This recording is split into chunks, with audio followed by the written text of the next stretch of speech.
Assalamualaikum warahmatullahi wabarakatuh. Hello everybody, penonton di studio dan mahasiswa yang tercinta di rumah. Now we coming to the program of English Department Universitas Dian Nusantara with Mr. Joy. This is TVKU English Corner with Mr. Joy from English Department Universitas Dian Nusantara. Well, today we are going to talk about, what is it? Well, something maybe not very difficult, but very substantial, very elementary. What is it? Greeting. Well, before we coming to the students, nanti ada perform dari mahasiswa Prodi Inggris, ya, Universitas Dian Nusantara. Ini kita beri bumbu awal, namanya greeting and parting. Well, why is it a matter? Does it matter greeting? It is very easy, right? Well, let's see. Yeah. Greeting is more than just saying something. Yeah, you can see in the slide. This is greeting from hi, hello, good morning, good evening, hello, how are you? Good morning, how are you doing? These are all greeting. But what is the function of this greeting? This is very important. Jadi greeting dalam bahasa Inggris itu sangat penting. Orang bisa berantem gara-gara tidak ada greeting. Kenapa? Nah, greeting itu ada menunjukkan pengakuan pada orang lain, menunjukkan acknowledgement, ya, that somebody is there. So we are showing respect. Can say, if you are silent, kalau kita diam saja apa yang terjadi? Mesti akan ada perang dingin. Itu namanya the absence in greeting. Jadi greeting ini wajib ada kalau ketemu. Nah, ini greeting macam-macam. Ada yang less formal, more formal, formal, dan seterusnya ke bawah itu. Kita lihat di sini di layar ada.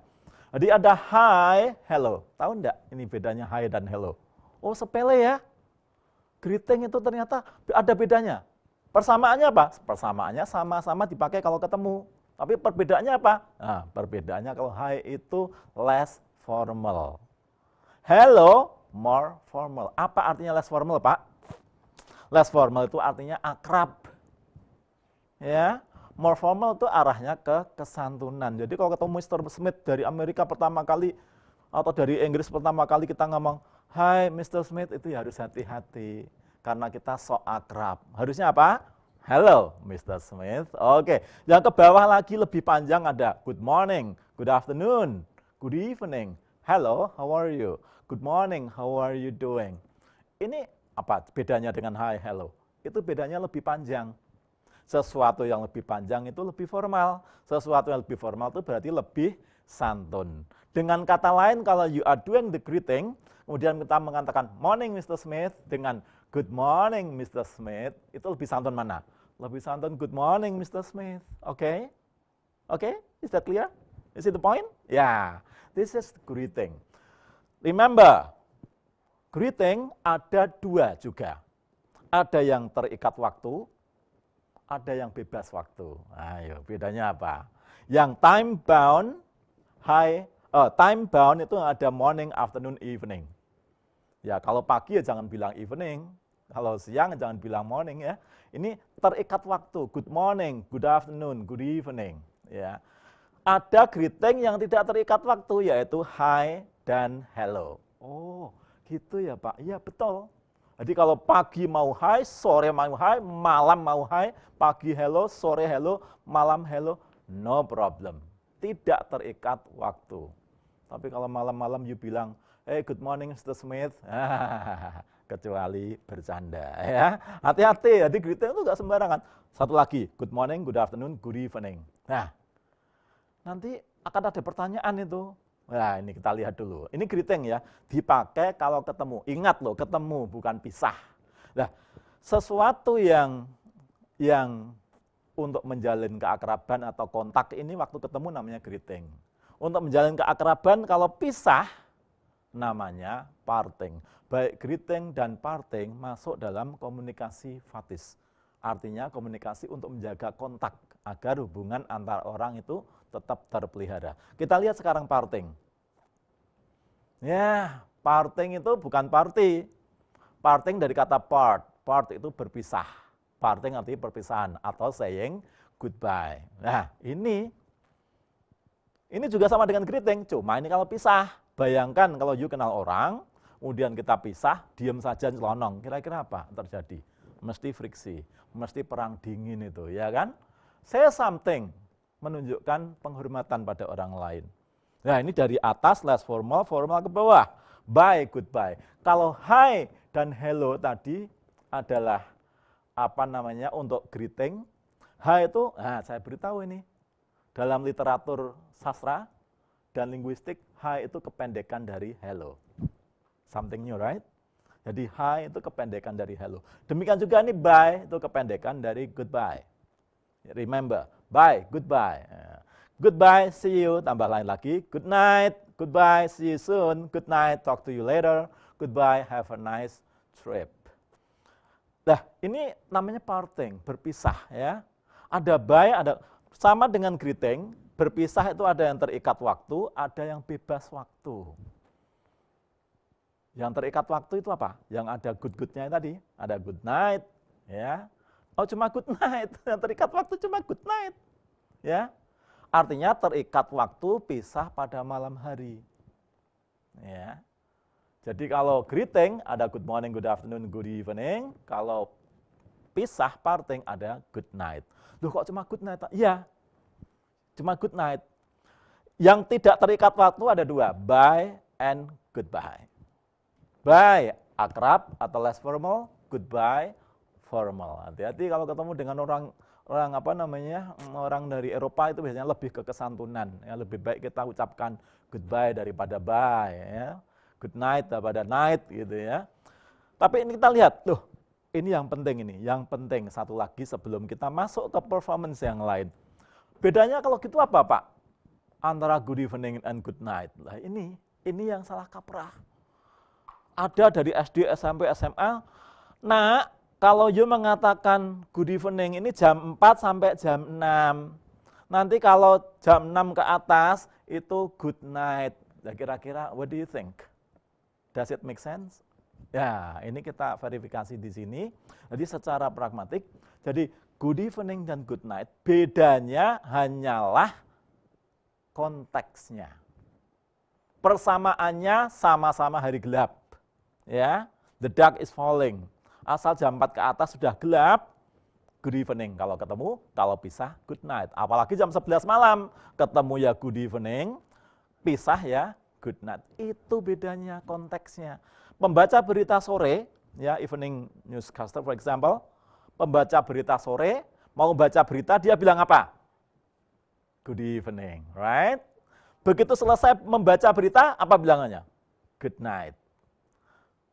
Kok sore kok good night? Ya itulah, sekarang kita baru sadar. Sekarang pembaca berita jam 11 malam, mau baca berita apa? Memangnya good night, bubar.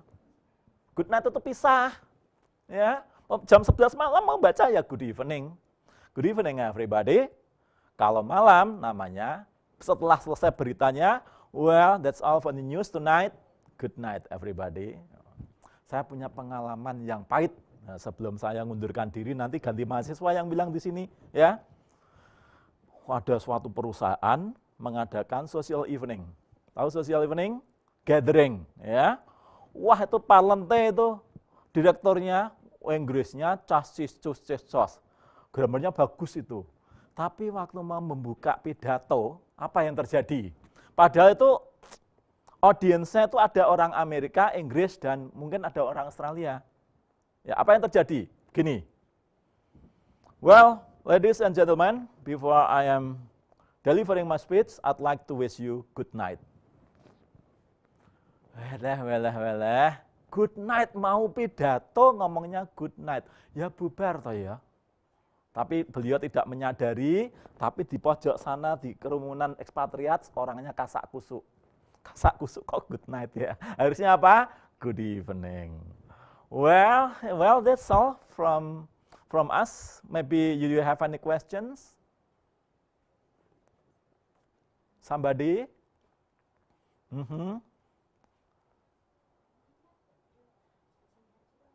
Yes. Okay. This is for this time from me, and then we are going to shift to the students' performance, I'd like to tell you that our English department students also doing something. Yeah, during this pandemic period, they are doing something at home. The practice of teaching English, they are also performing some video. Well, today I'd like you to enjoy the performance of our English department students from Universitas Dian Nusantara.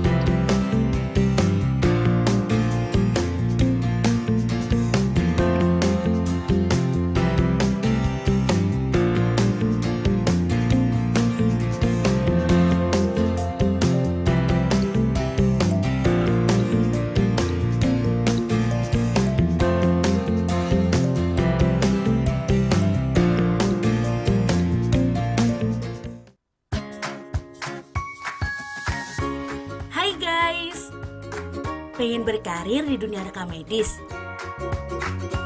Cuman kalian nggak tahu harus mulai dari mana. Jangan sedih, aku punya solusinya. Kalian langsung aja daftar ke UDINUS di Fakultas Kesehatan jurusan Rekam Medis dan Informasi Kesehatan.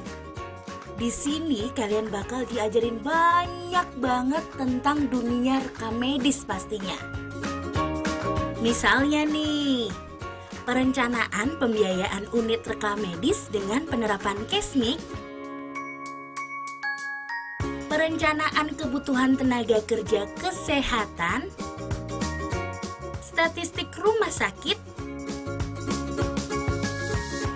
aplikasi komputer rumah sakit, klasifikasi kodifikasi penyakit, dan tindakan dengan ICD. Keren banget kan? Oh ya, jurusannya udah terakreditasi A loh. Makin ciamik kan? So, nggak usah ragu. Langsung aja daftar ke Fakultas Kesehatan UDINUS. Cek infonya di pnb.dinus.ac.id. Aku tunggu ya.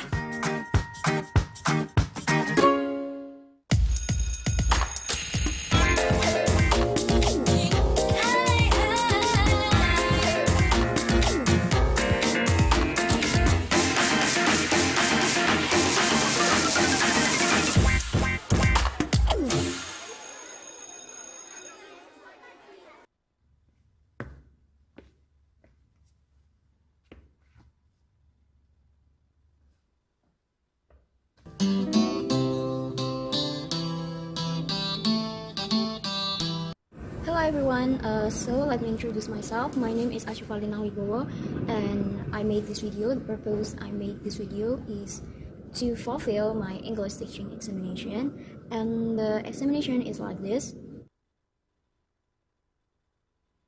In this examination, I have to work with maybe my sister or my brother, and I should teach them English, but since I am the only kid of my mother and my father, so I don't have any brother or sister, and my father is work in another city.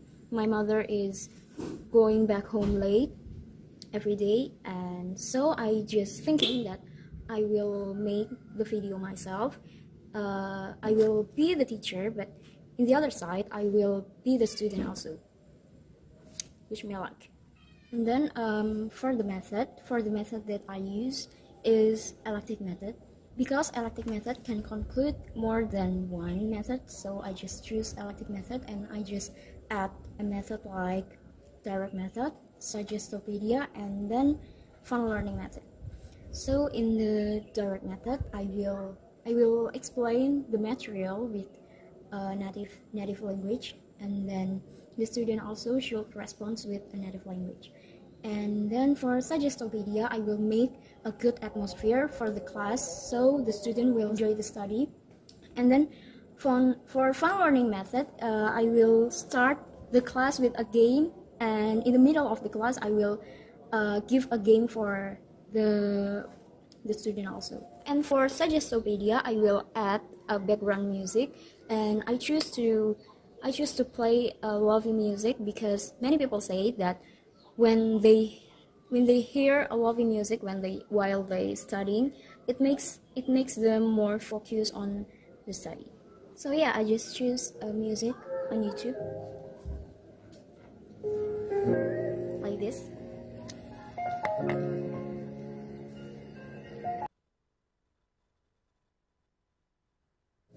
Good morning, everyone. Let me introduce myself. My name is Ashifalina Wibowo, and you can call me Miss Lintang. Today I will be the teacher that teach you English, of course. And then today material is about a vocabulary. Do you know vocabulary? Yes. But this time I will just choose some vocabulary that almost have the same sounds, same meaning, or maybe look the same, but actually they have a differences. Yeah, actually they are different. And what is that? Are you curious? Okay, don't forget to open up your book and write an important thing that I just tell you. Okay, prepare your book. Please prepare your book. So before the real class, we will start the class with a game because it will make you more relaxed for the class. Okay, so for the game I just choose a simple game. It is a simple game, everyone can play this game. The game names Simon Says. Do you know the game? Did you ever play the game? For the rules of the game, for anyone who doesn't know the game, I will explain it first. Simon Says is like a simple game that you should follow what Simon says. Simon is someone who gives a comment to everyone here. Yeah. So if Simon says touch your hair, so everyone should follow the comment. You should touch your hair. And when Simon says touch your nose, you should touch your nose. If anyone here do something wrong, the wrong person should be a Simon, the next Simon. Okay. Okay. So let's practice. It will be fun. I promise. Okay. So I will be the first Simon, and you guys should follow me. Should follow my comment. Okay. Simon says touch your eyebrow. Okay, good. Simon says touch your shoulder. Good. Simon says touch your cheek. Okay, good. You almost failed. You're almost wrong, okay? But that's okay. I'm okay with that. Because you are a newbie, right? Newbie. And then Simon says touch your hands. You got wrong. You got wrong, okay? Don't fool me. You got wrong. So just be the second Simon for me, okay? Okay. Since you become more smart in this game, so I just want to go to the material. Okay, let's start the material. Okay, the material is about what? About what? I just tell you before about what our material today. Yeah, good. It is about a vocabulary, but it is a vocab that have the same sound, that have the same, almost look the same, and almost have the same meaning, but actually they have a differences. And what is that? What is the vocab? So the example of the vocab is like a word this, these, that, and those. They all almost sounds the same, right? Especially for this and this, it sounds same. It looks the same also.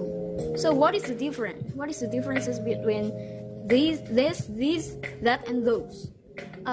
This and that is a singular, and then these and those is a plural. Yeah, in Indonesia, this and these means ini.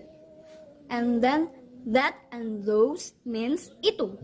So since these and those is a plural, so we just use them when we explain something in a plural way. Like for the examples, this is a book. These are books. Okay, understand? And for that and those, that is a plant. But for two of these, those are plants. Do you understand? Yes? Good job. The next word. Let's go to the next word. The next word is almost have the same function. It is look, see, and watch. Do you know what is the difference between them? Do you know?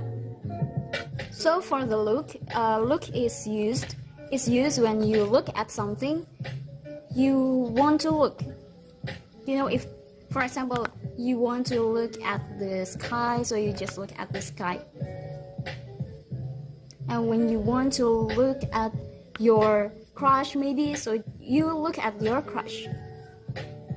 And for see is when you look at something or someone, but you actually don't want to look at them, but it just happened. Like when you look at your crush, suddenly you see his ex. You know, it just came suddenly. So we use see for it. And then for watch is when you watch something seriously. So it called watch. Like for example, you watch television when you want to watch SpongeBob because you really love to watch SpongeBob. And then for the next word is bored and boring. And for this, I want to ask you guys, what is the difference between boring and bored? Can you tell me? No, of course not. Boring and bored is not about the verb 1 or verb 2, the present or past, but bored is used when you want to tell that you are bored or something. You don't use boring when you tell that you are bored. Like, I'm boring. No, that's totally false, because I'm boring means that you are a boring person, but you are not, right? So we just prefer to use bored to tell that I'm bored. Okay, and then for boring, you can use boring to judge another things or person if they are boring. For the example, like you actually listen to the old music, but that is so boring, like that. And then for the next word is answer, reply, and respond. Answer is used to react to a simple question like what is your name, what time is it, like that. So we should answer that kind of question.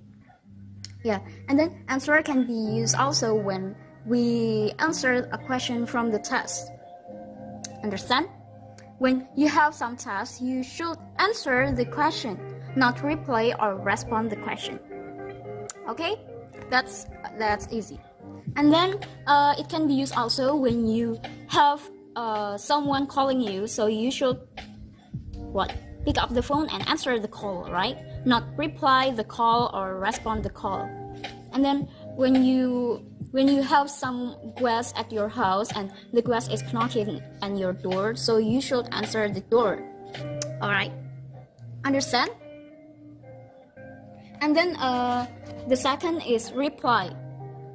Yeah, reply is used to react to a statement or a question. It's almost the same with answer, but the use of reply is kind of different. Reply and respond is sometimes it's same, but reply not as formal as respond.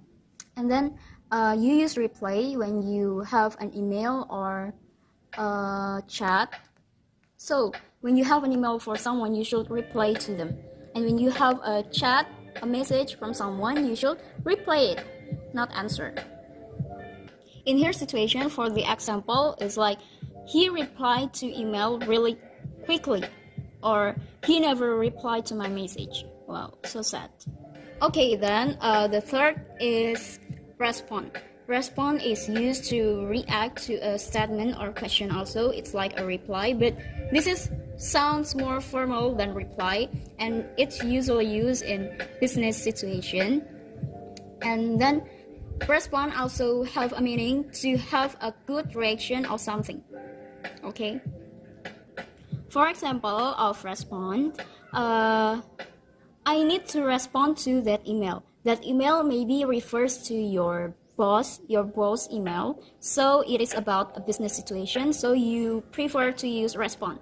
And then the other example is, I think the public will respond well to the new policy.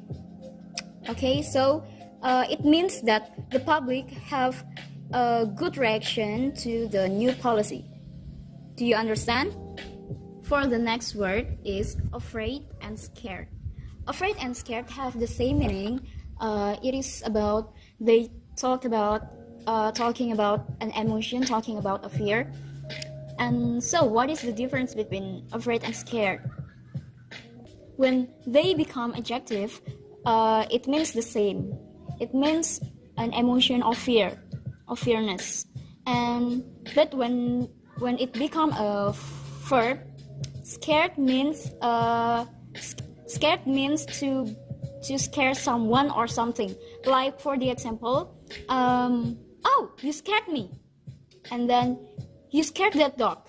We can't use afraid here. Like, oh, you afraid me. Doesn't sound good, right?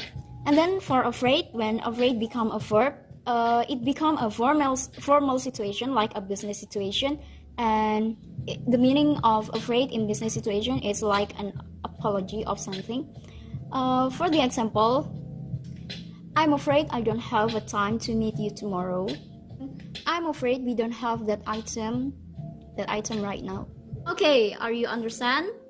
Do you have any question? Because after this we will have another game.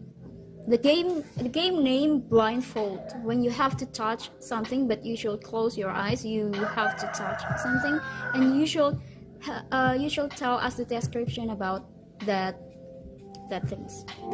It is square, and the edge of these things is like a little bit wrinkled, and it has some holes in the side. And then it is like a paper, but many paper here. So I just know it is a book, right? But it is a dictionary book. Am I right? Yeah, I'm right. So your turn.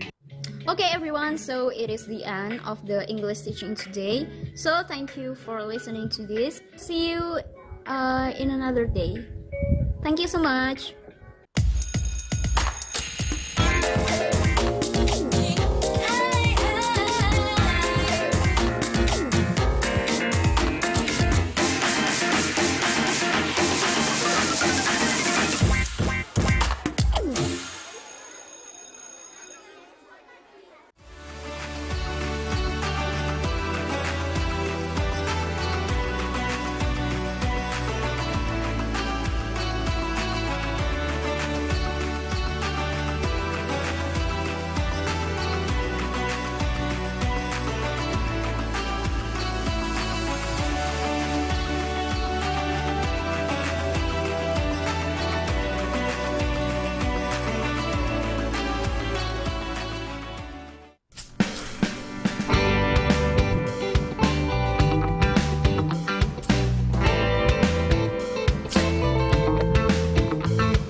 Punctuation, pronunciation, and discussion.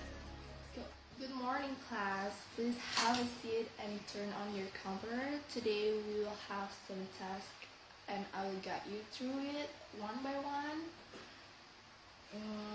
The first one is we're going to see your blog website. As you have made it your own account, I will ask you to fill your blog.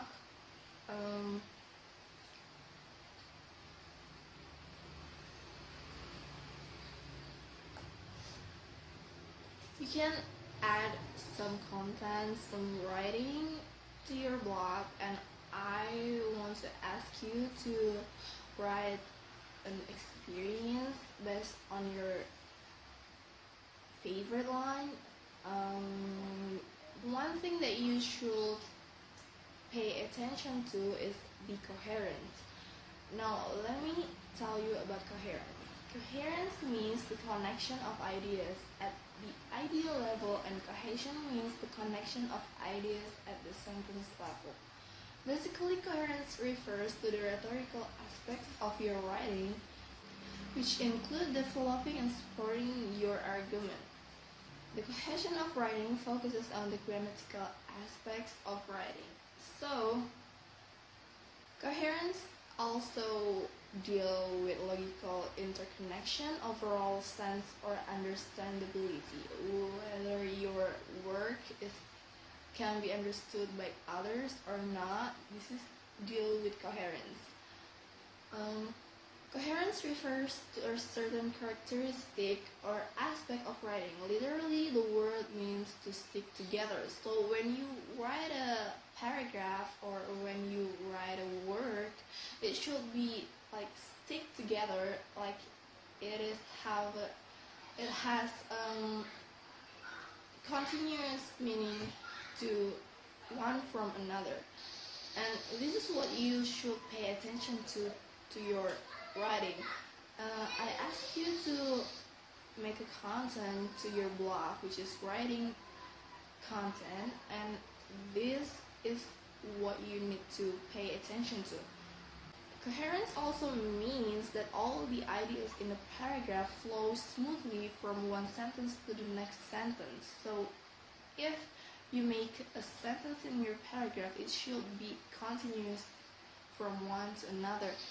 And so your paragraph or your writing can be considered coherent when the reader has an easy time understanding the ideas that you wish to express.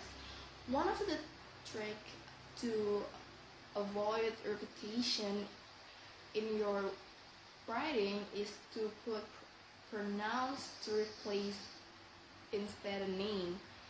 For example, he let himself into the hall, hung up his hat and coat, and opened the door to the parlor. In the sentence, it starts with the pronoun he, and for the next sentence, you can avoid using the same pronoun by saying, Seymour greeted him with more exuberance than Murdoch had ever seen him express before. So in this sentence, the writer reversed to use Seymour rather than to repeat the word he. And also, he replaced the word Murdoch with him, so there will not be a repetition in one sentence.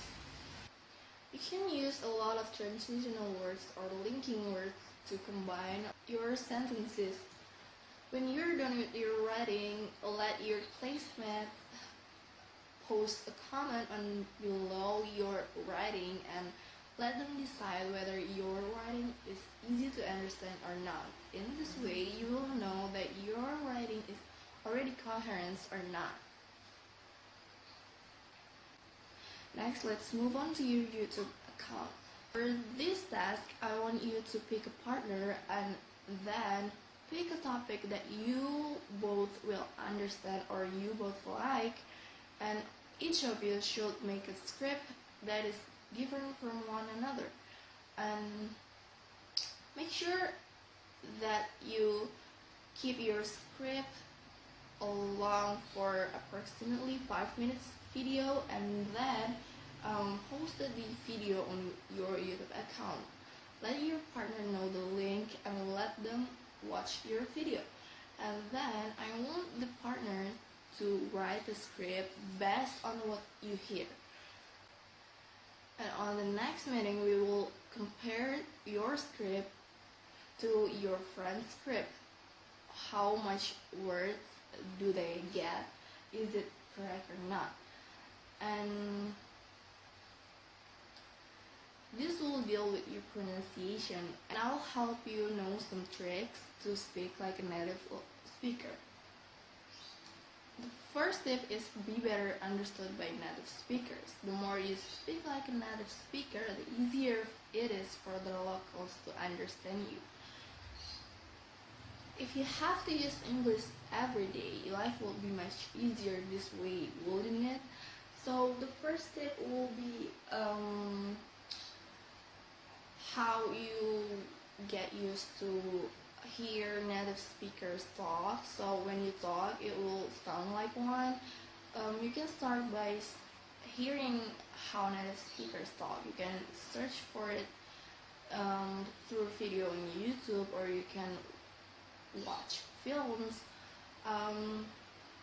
This will help your ears and also you to like mimic how the native speakers talk, and after that you will be easier to follow them how to talk like them.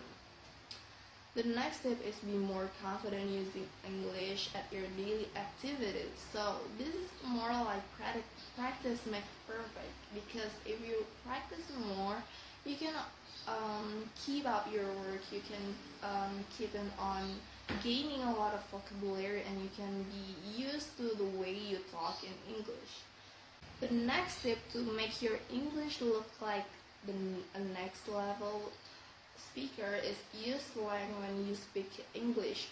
Slang refers to informal words or phrases. Slang is more common in speech than writing, so when you use slang, it's more like you're used to communicate in English, and it makes your speaking skills to the next level. And the last tip I can give you is learn English idioms. So in Indonesia, it should be like peribahasa, and then English idioms are phrases whose meanings are obvious from looking at the individual words. So, for example, if you're in a meeting and your colleague says, "You can see the forest for the trees," you might be confused. Your conversation has nothing to do with trees or forest. That's because she is using a common idiom. You can see the forest for the trees means you're too involved in the details of a problem to understand the situation as a whole. Perhaps you pay too much attention to the logistic matters while not enough on the bigger issues like budgets or deadlines. You can search for idioms in the Google, or you can find a lot of English idioms in films. They use a lot of idioms. So the last task I want you to do is we will going to Facebook page. We have made a group for our class in the Facebook, and I will post a certain topic or a certain I will post a topic that will need your opinion in the comment section. So for example, I will ask you, do you really agree in the use of technology in the class activities? And you can share your opinion in the comment section. This is something so we can have a good discussion. So the first tip is learn to listen.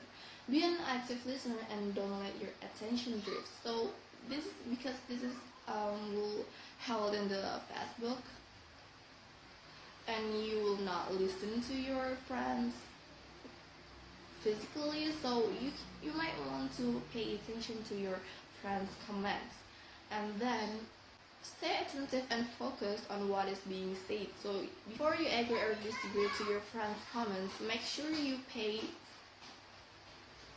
enough attention to it, so you get to their point and then identify the main ideas being discussed. The most important thing is you get the main ideas of my topic.